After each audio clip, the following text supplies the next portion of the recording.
People's Food Co-op is your neighborhood grocery store owned by 12,000 of your friends and neighbors. They serve high-quality foods, natural products, and support local farmers, featuring organic produce, meat and seafood, house-made bakery, deli, and more. You don't have to be an owner to shop. Learn more at www.pfc.coop. Prevention is the key to a healthy life. That's why Gunderson Health encourages you to learn about vaccines and how they can help you and your loved ones stay healthy. Vaccines protect against preventable diseases and viruses by boosting your body's defenses. Visit GundersonHealthFacts.com to learn more. We chat with Rick Raven of Reverend, Raven, and the Smokin Altar Boys. We talk influences, how the band came together, setbacks, and getting back on the road. Check out Reverend Raven and the Smokin Altar Boys at the Prairie Dawn Blues Festival, July 27th through the 29th. Listen to our podcast at lacrosselocal.com or your preferred podcast app. I'm Amy. And I'm Brent. And this is Lacrosse Local. Here come my baby. She lookin' mighty fine. Here come my baby. She lookin' mighty fine. Well, I was born in West Englewood, neighborhood of Chicago on the south side. I grew up in the 60s. My childhood was pretty much like that TV show, The Wonder Years. And my older brother and his friends were deep into the rock and roll and love power and all flower power and the whole 9 yards. And he actually let me come along on a lot of concerts. So when I was 12, actually 7th grade, I saw the Who open for Herman's Hermits. Sure. And I wanted to be, a musician after that. I remember Pete Townsend had yellow tennis shoes. So I ran home and when I got home, I begged my mother to dye my white Keds yellow. So school, and I wore them to school. I wore them at gym class, and the priest made me take them off. But there was a lot of music in my house all the time. My mom constantly listened to music, whether it was big band music, stuff like Patsy Cline, Ella Fitzgerald, Louis Jordan, and then my aunt Mary was into Elvis. She was the youngest of the cousins, so she had a lot of Elvis records. So we'd go over there for parties and Elvis. So right away I got into rock and roll, and my brother. And when the Beatles came out in 1964, we all watched it on the Ed Sullivan Show. And I remember the next day riding up on the Stingray on our bicycles, and that started my love for music. I got to see Eric Clapton play. There was an convention open for Cream when I was 14 at the Coliseum in Chicago, or an amphitheater. And I came home and wanted to play guitar. So my mother got me a guitar because I had my older brother's acoustic, and all I knew how to play was the beginning part of Sunshine of Your Love. So after doing that constantly, my mother that's it. I got to get you some lessons. Stop playing that. So he got his guitar player to give me some lessons, and his name was Phil Lacafo. He was in a band called The Nerve with my older brother, and then went on to play with Hartsfield, which was a big band out of Chicago. Anyway, as far as the blues concerned, though, I saw Freddie King at the Kinetic Playground in 1971, opening, 1969, opening for the Who again. And he was standing right there in front of us, using a 200-foot cord walking the audience. Yeah, he was just right in front of me. It was just like an epiphany. So I stopped playing rock and roll at that moment, and all I was into from then on was blues. So diddled around with the guitar and bands and everything until I was about 22, and I went in the Navy for 15 years. And listened to music the whole time. Played guitar once in a while, but I really didn't play. I still listen to music all the time. At 38, I started playing guitar again.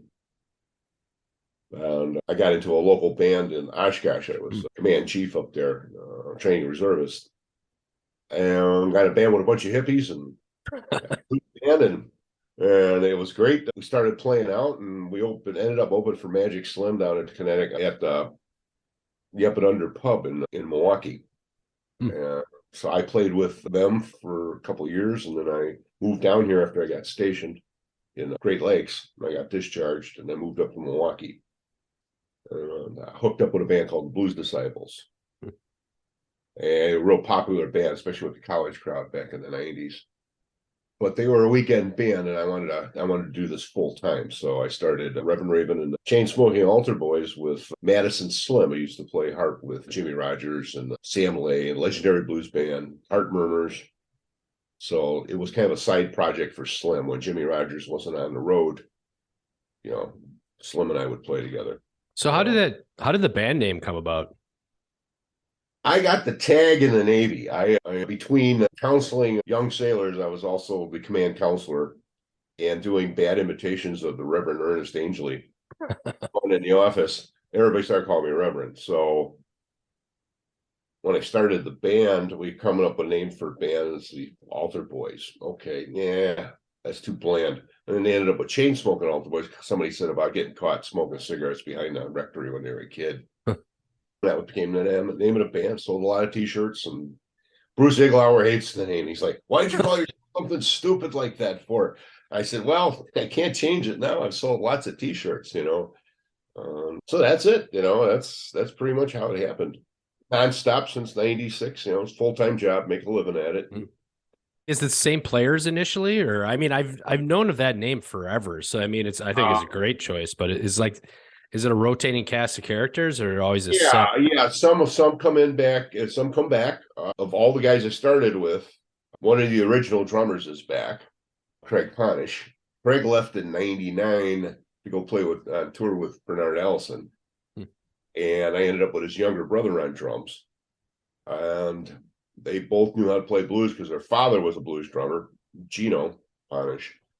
And he was in the band for 11 years. My bass player, PT, he's been with me about 20 years.